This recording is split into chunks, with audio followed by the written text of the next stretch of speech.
Have you ever wondered about who you are? Like, who am I as a person? Because as human beings, we have this phenomenal power to create identifications, to identify ourselves with things. And it's an important skill as we are growing up to choose who and what we are going to identify with.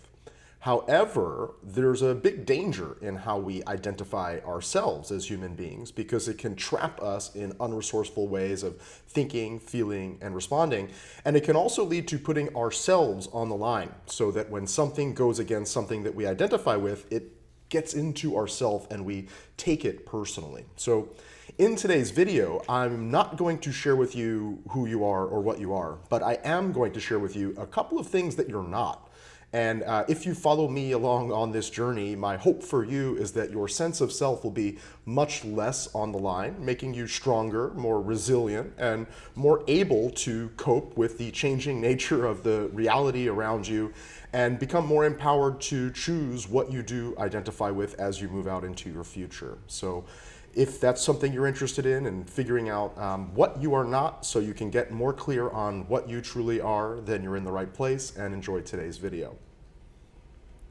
So one of the things that I find that people over-identify with is their thinking and their believing. And this may be you or someone around you, or maybe you and someone around you get over-identified with our beliefs and with our thoughts. So, well, there's a problem with that, which is that when someone goes against our beliefs, it gets us to our core. It cuts our self, which is not really healthy. And so one of my questions for you is, and this is a healthy mindset, just to disidentify with our beliefs, to have our beliefs, but not to be our beliefs or to identify with our beliefs. We can hold them, and we can even hold them firmly, but I think holding them a little bit more loose to be open to feedback from the environment allows us to grow and to open up those feedback loops. So have you ever believed something in the past that you don't necessarily believe anymore?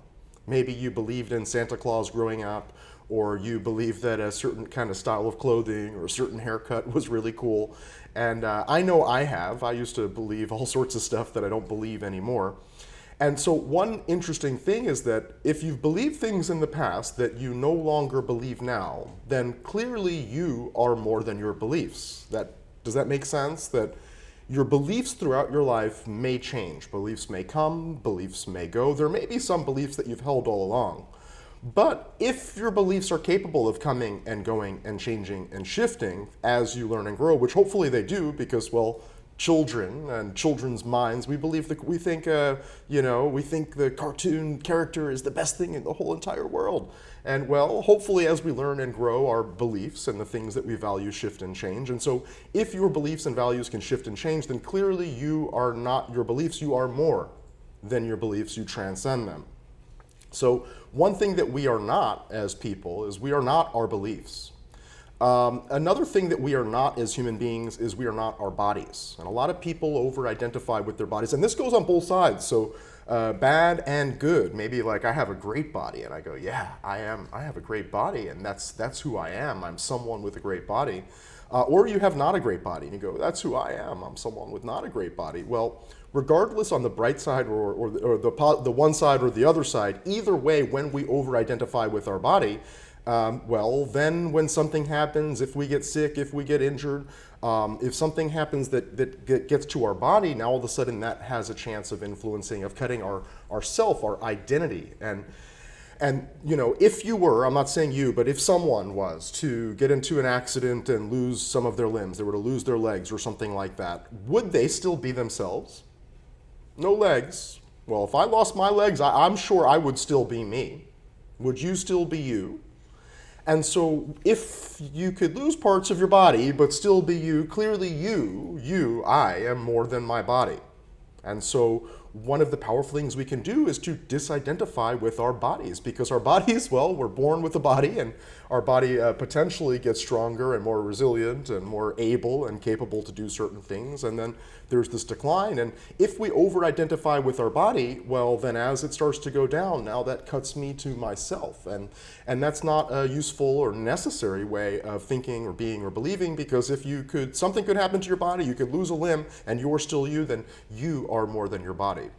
Which gets me thinking here is also, well, talking about increasing in skill and then declining over your lifetime, you are more than your roles. So you are more than your job or any role that you identify with. I am more than a coach. I am more than a parent. I am more than a doctor. I am more than a whatever your roles are. And again, this goes for good and bad. If you don't like your role, well, you are more than your roles. And if you really identify with your job, your career, a family role, a community role, well, when that role goes away, when you retire, let's say you over-identify with your job when you retire, now all of a sudden, who am I? You have an identity crisis.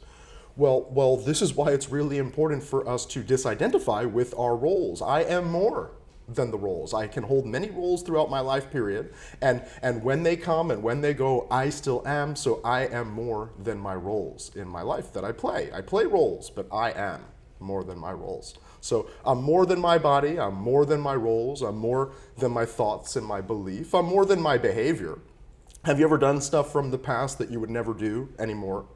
As a kid, I used to do some stupid things. I'm sure everybody has. And in Halloween, we would go and sneak out 1 or 2 years and throw toilet paper in people's trees. And I would never do that, now. And if someone did that to me, I would think, like, what's wrong with these people? I did that, but yet I'm still here.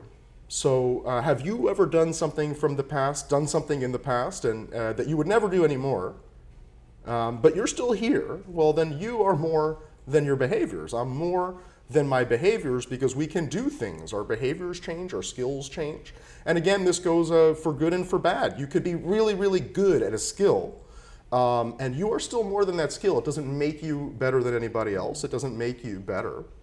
It talks about your competence, your confidence in your abilities, but I am more than my behaviors, because I've done things that I wouldn't do anymore, and there's things that you could be really good at that one day you're not going to be so good at anymore, and that's okay, because you are more than your behaviors. So we've got a couple of things that we're more than, and you're more than your past, right? See, your past, it's done and over with, and yet you are still here. So you transcend your past. You're more than your past. And so in this video, we've shared a couple of things that you are clearly not, because you are not your beliefs, because beliefs can change over time, and yet you are still here. You're not your body, because your body changes over time, and yet you're still here.